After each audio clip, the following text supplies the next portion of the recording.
Imagine vender a sua empresa e tirar um peso gigantesco das costas, apenas uma semana antes da pandemia estourar. Essa é a história de um grande player de microbiologia no Paraná que, apesar de todos os desafios e da espera, conseguiu fechar o negócio no momento certo. Mas como fizemos isso? Eu sou Leonardo Grisotto, especialista em M&A, e hoje eu vou te contar como a preparação antecipada, ajustes estratégicos e a escolha do parceiro certo fizeram toda a diferença nesse deal entre Brasil e França. Quer saber os detalhes dessa negociação e o que você pode aprender para o seu negócio? Se você já está aqui no YouTube ou ouvindo o podcast, fique comigo até o final. Se você está vendo essa chamada em outra rede social, acesse o link aqui na bio e confira o conteúdo completo. Vamos juntos?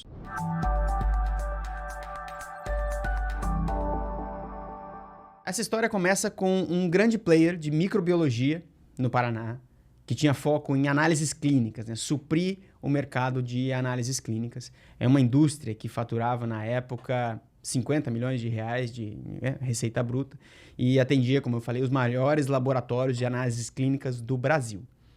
Esse deal aconteceu entre 2018 e 2020 e quando a gente começou a conversar, o sócio fundador ele queria esperar as coisas melhorarem para depois ir ao mercado. Ele até tinha a intenção de vender a empresa, porque a herança da família e dos trabalhos estava todo em cima das costas dele. A responsabilidade pela gestão da empresa era toda dele.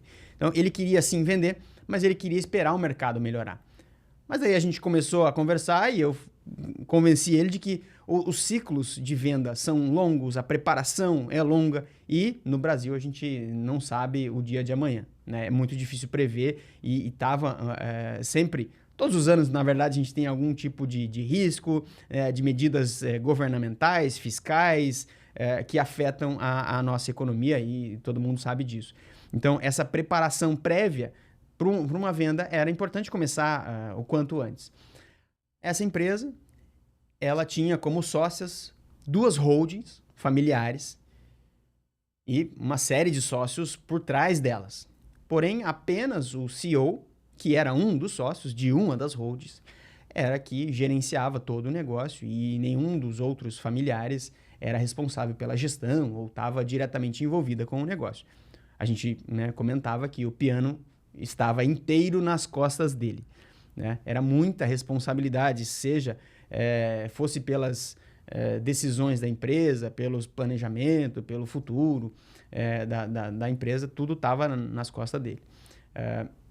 E aí, quando a gente começou a conversar e entendeu que a preparação deveria ser feita antes de uma eventual venda, nós começamos a olhar os números, as demonstrações financeiras, a gente começou a olhar para os interesses e para os riscos que haviam nesses núcleos familiares e, consequentemente, nas holdings que eram as sócias dessa empresa.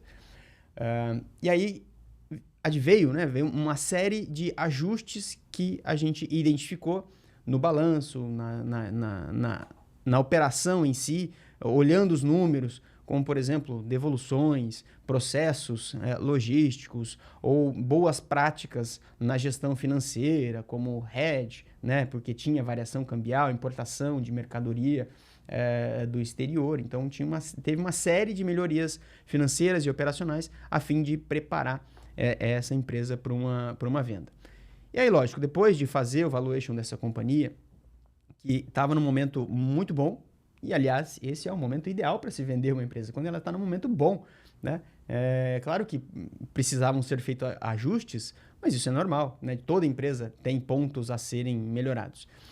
Mas, uma vez feito isso, esses ajustes, esse olhar mais criterioso nas demonstrações financeiras, nas questões operacionais, a gente rodou o mundo, literalmente, buscando players que se interessassem em investir, em adquirir aquela empresa. A gente conversou com players na Europa, players nos Estados Unidos, vários e vários no Brasil, fundos de investimento, e era sempre a mesma resposta. Essa empresa vale entre 6 e 7 vezes o EBITDA, não mais do que isso. Mas, como a gente fez o dever de casa, ela tinha muitos diferenciais. Era uma empresa organizada, ela tinha o SAP instalado, a contabilidade estava em dia, tinha uma equipe profissional e de mercado, não tinha endividamento, a empresa estava gerando caixa, tinha excelentes instalações fabris. Poxa, uma empresa com esse nível de qualidade, com esse nível de estrutura, não vale só aquele arroz e feijão que o mercado está falando. Quando a gente olhava para fora, os grandes players, claro, eles estavam sendo negociados a valores, a múltiplos acima desses que a gente estava ouvindo no mercado, 6, 7 vezes EBITDA. E lá fora, negociava-se a 14, 15 vezes. Mas, claro, não dá para fazer essa associação direta a 14, 15 vezes, porque a gente está no Brasil, era uma empresa de porte menor, você precisa tropicalizar e ambientar esse múltiplo para a realidade da empresa. Mas alguma coisa no meio do caminho deveria ficar. Então, esse também foi um dever de casa cuidadoso que a gente teve com essa empresa durante todo esse processo, em paralelo com as negociações com a família, com a mitigação de riscos, com o ajuste final, né, para um eventual player poder precificar corretamente e fazer uma proposta justa. Então, após a gente ter todo esse trabalho de preparação, de busca de players, a gente conseguiu avançar com um player estratégico francês que entendeu o valor real desse negócio. Aliás, abrindo um parêntese, esse player continua fazendo aquisições até hoje. Nós estamos em final de 2024 e esse player continua fazendo aquisições no Brasil. Após ele entender esse valor que a gente tinha demonstrado, ele fez uma proposta, a proposta foi aceita pelos sócios, passamos por todo o processo de diligência, com facilidade até, de novo, porque a empresa estava bem organizada. A contabilidade, os números, né, toda a parte trabalhista, fiscal, previdenciária, a parte operacional, financeira, tudo passou com muita leveza, diga-se de passagem, e porque estava organizado. Esse não é o caso de muitas empresas, e a gente vai ver vários casos aqui no canal. E aí aconteceu um fato curioso, né? Que após a diligência ser feita dessa forma, né? Foi mais rápido do que normalmente discussão de contratos, o closing, né? O fechamento dessa operação e o efetivo pagamento da empresa aconteceu uma semana antes de estourar a pandemia, lá em 2020. Então, e aí aconteceu aquilo que era ansiado, né? O CEO e a família, os sócios queriam muito, né? Que era tirar aquele piano das costas do sócio e o CEO. E isso aconteceu e eles ficaram muito felizes, muito agradecidos por a gente ter tido aquela conversa 1 ano e meio, 2 atrás, e a gente ter entendido que o ciclo de M&A demora, né?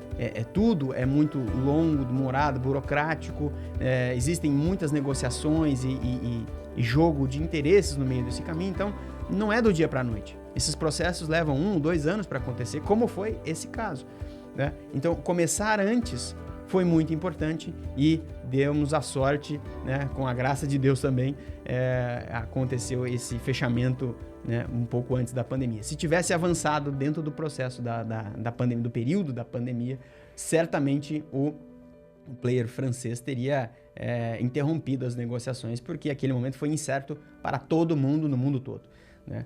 Bom, algumas coisas nos saltam aos olhos, né? O que a gente pode aprender com esse caso? Primeiro é a preparação. Ela começa agora, não amanhã.